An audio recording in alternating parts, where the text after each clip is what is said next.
Next आता है noble metals.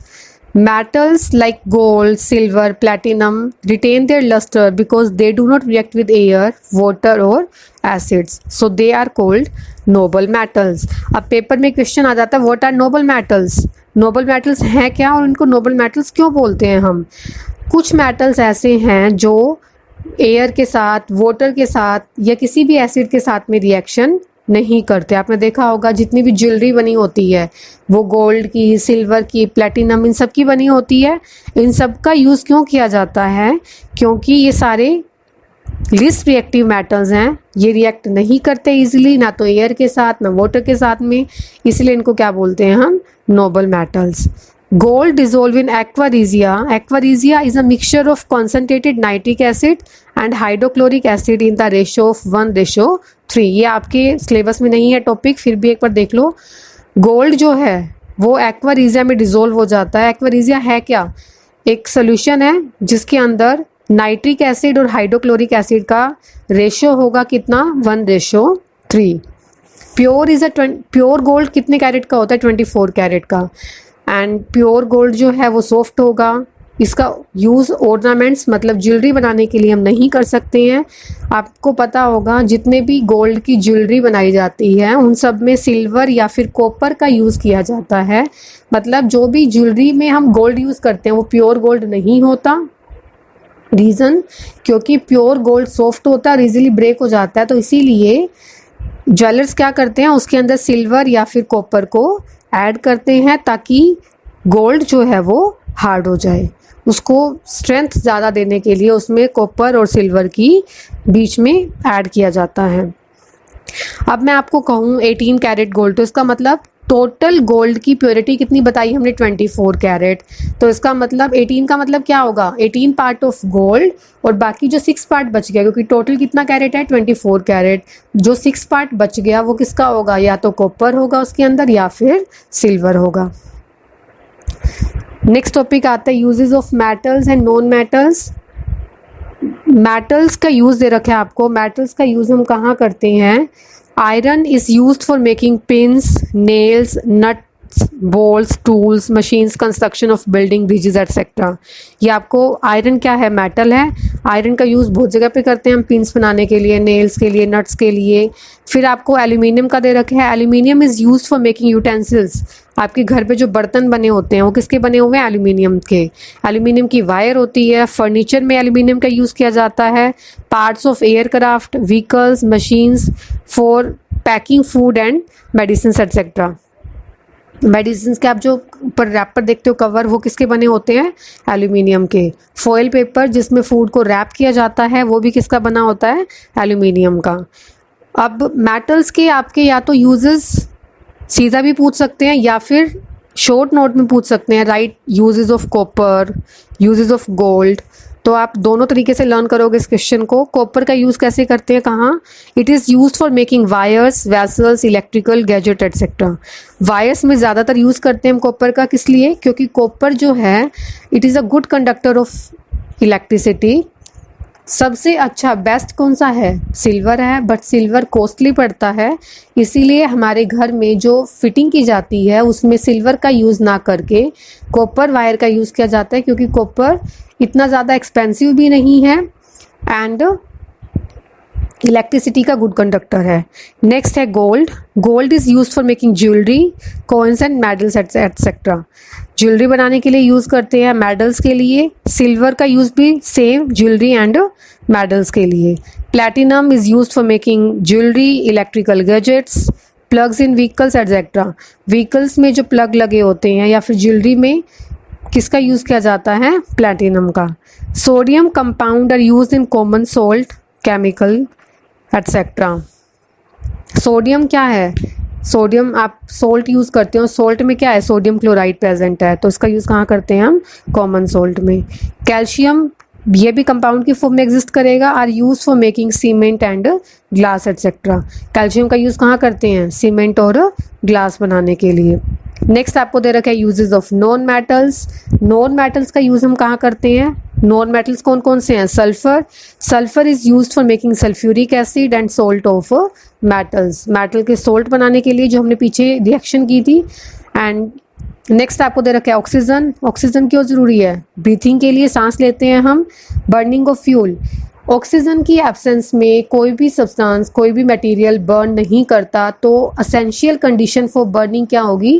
Presence of oxygen. अगर ऑक्सीजन प्रेजेंट है तभी कोई सब्सटेंस बर्न कर पाएगा, बट ऑक्सीजन की अमाउंट अगर लिमिटेड अमाउंट से ज़्यादा है तो सब्सटेंस जो है बहुत ज़्यादा ईजिली बर्न कर जाता है। तो ऑक्सीजन की एक प्रॉपर अमाउंट होनी चाहिए। नेक्स्ट है nitrogen. Nitrogen is used for making ammonia which is used for making fertilizers. Fertilizers बनाने के लिए किसका यूज़ किया जाता है? नाइट्रोजन का। Next hydrogen, it is used for making ammonia which is used for making fertilizers as fuel in rockets for welding etcetera. Ammonia का formula क्या होगा? NH3। H3 मतलब 3 हाइड्रोजन हमने यूज़ करे यहाँ पर। तो हाइड्रोजन का यूज़ कहाँ कर रहे हैं हम? अमोनिया बनाने के लिए। और अमोनिया का यूज़ कहाँ करते हैं? फर्टिलाइजर्स के लिए, रॉकेट्स में फ्यूल के लिए, वेल्डिंग करते हैं हम जो उसमें यूज़ किया जाता है। क्लोरीन का यूज़ कहाँ करते हैं? ये क्वेश्चन आ जाता है। नॉन मेटल का यूज़ बताना है आपको। वाटर के लिए कहाँ यूज़ करते हैं हम? जर्म्स को किल करने के लिए। और कौन से नॉन मेटल का यूज़ किया जाता है? क्लोरीन का। Chlorine is use to kill germs in water. Next है iodine is use as tincture iodine which is as use as antiseptic. Iodine का यूज़ कहाँ करते हैं हम? As antiseptic. अलोइज क्या है? ये डेफिनेशन भी आ जाती है या फिर इनकी कंपोजिशन। कंपोजिशन मतलब जैसे स्टील है, स्टील किससे बना हुआ है? आयरन और कार्बन से। कंपोजिशन इंपॉर्टेंट है, इसका यूजेस। ये टेबल पूरी आप बिल्कुल अच्छे से लर्न करोगे, किसी भी तरह से आपसे पूछी जा सकती है ये। सबसे पहले इसकी डेफिनेशन देखो।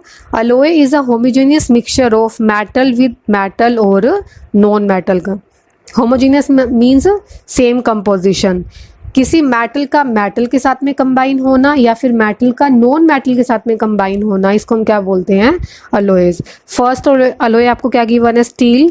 स्टील में किसकी कंपोजिशन है? Iron and carbon. आयरन और कार्बन को जब कंबाइन किया तो इससे क्या मिला हमें? स्टील।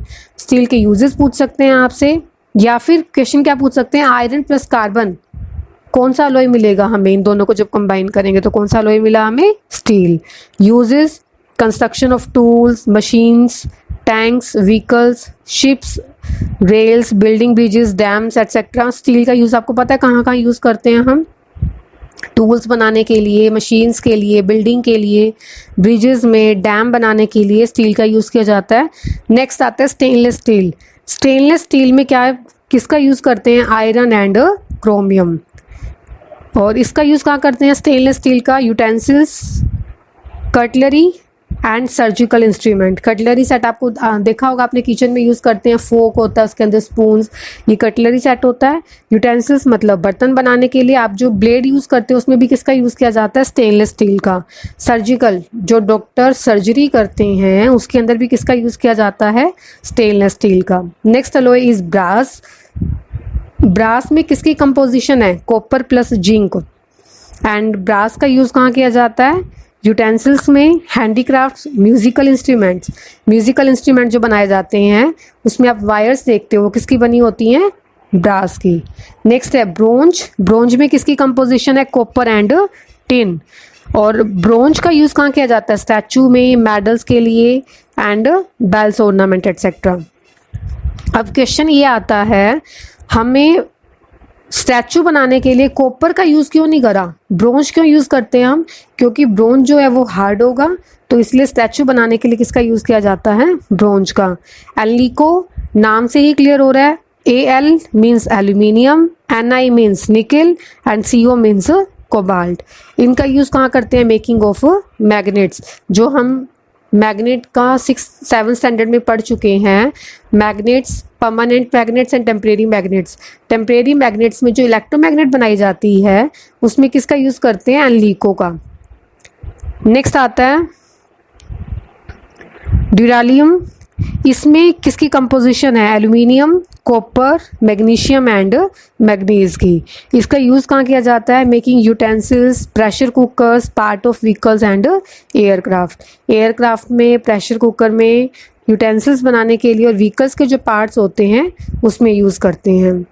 लास्ट टॉपिक है कोरिजन। कोरोड मीन्स क्या होता है? रस्ट मीन्स जंग लगना। Surface of some metals get corrode when expose to moist air for a long time.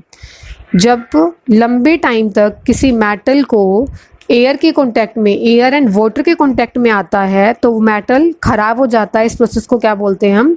Corrosion. और कोरिजन को हम प्रिवेंट कैसे करेंगे? अप्लाइंग ऑयल और ग्रीस लगा करके या ऑयल लगा करके। तो ऑयल और ग्रीस लगाने का फ़ायदा क्या होगा? मेटल डायरेक्ट कांटेक्ट में नहीं आएगा, ना तो वाटर के ना ही एयर के, जिससे वो जल्दी से ख़राब नहीं होगा। इसलिए आपने देखा होगा आपके घर में जो विंडो में आयरन यूज़ किया जाता है उस पर पेंट करते हैं। पेंट क्यों करते हैं? ताकि वो जल्दी से ख़राब, कोरोड ना हो। नेक्स्ट है गैल्वेनाइजेशन। गैल्वेनाइजेशन का मतलब क्या है? Coating of metals with non corrosive metals like zinc. एक मेटल के ऊपर किसी ऐसे मेटल की लेयर लगाना जो मेटल लिस्ट रिएक्टिव है। तो हम क्या करते हैं? जिंक की लेयर लगा देंगे मेटल के ऊपर, तो जिंक जो है वो जल्दी से खराब नहीं होता। इलेक्ट्रोप्लेटिंग क्या है? Coating of metals with non corrosive metals like chromium tin by passing electricity. Electroplating का मतलब इलेक्ट्रिसिटी पास करके मेटल के ऊपर किसी और मेटल की लेयर लगाना, जिससे मेटल जो हमारा डिज़ायरेबल बेस मेटल है वो मेटल खराब ना हो। नेक्स्ट आता है अलोइंग। ये सब क्या है? ये सब मेथड्स दे रखे हैं मेटल्स को प्रिवेंट करने के कोरिजन से। कोरिजन का मतलब मेटल्स खराब ना हो, उसको जंग ना लगे, उसको बचाने के आपको कुछ मेथड गिवन है। Last is alloying. Example, when iron is alloyed with chromium and nickel it form stainless steel which is resistance to corrosion. जब आयरन की क्रोमियम और निकल के साथ में रिएक्शन कराई जाती है तो क्या बनाता है? Stainless steel. और स्टेनलेस स्टील जो है वो कोरोड नहीं होता। लास्ट जो हमने टॉपिक करा है कोरिजन, वो आपकी बुक में नहीं गिवन, जस्ट आपको समझाने के लिए कोरिजन है क्या आपको समझाया गया है, बट एग्ज़ाम पर्पज़ के लिए आप इसको मत करना। आपका लास्ट टॉपिक जो था अलॉयज़, यहीं तक ही सिलेबस में है। और अलॉयज़ जो आप